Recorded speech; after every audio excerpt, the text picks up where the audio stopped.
So acute right colon obstruction, EUS to rescue.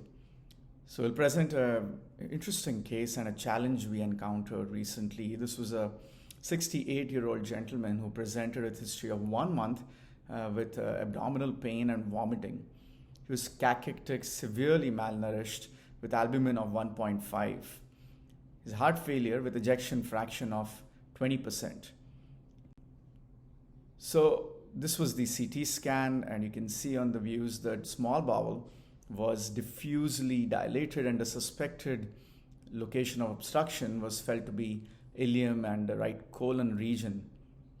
So therefore we discussed options for management, and he was felt to be a very high risk candidate for surgery. So we decided to explore endoscopic treatment as an option.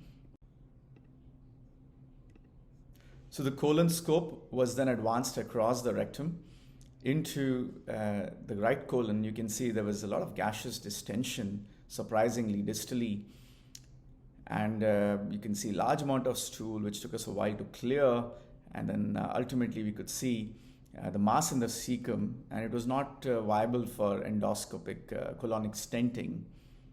So therefore we put an overtube into the left colon to help negotiate the sigmoid turn.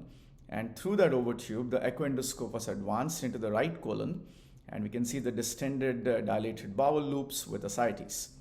To confirm the location, I asked my fellow to keep his hand on the right lower quadrant, and this was confirmed on fluoroscopy, suggesting that we are actually in the right colon.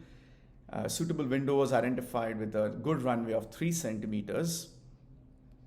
You can see there's ascites, and through that, needle, 19 gauge FNA needle was advanced and contrast was injected, and this confirmed the presence in the small bowel.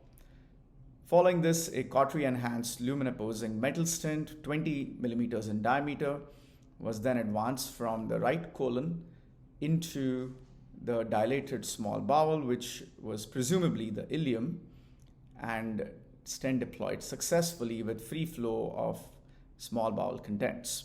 You can see this on fluoroscopy, and then the same thing was confirmed on EUS, and you can see the stent in the small bowel here and going across into the colon with free flow of contents.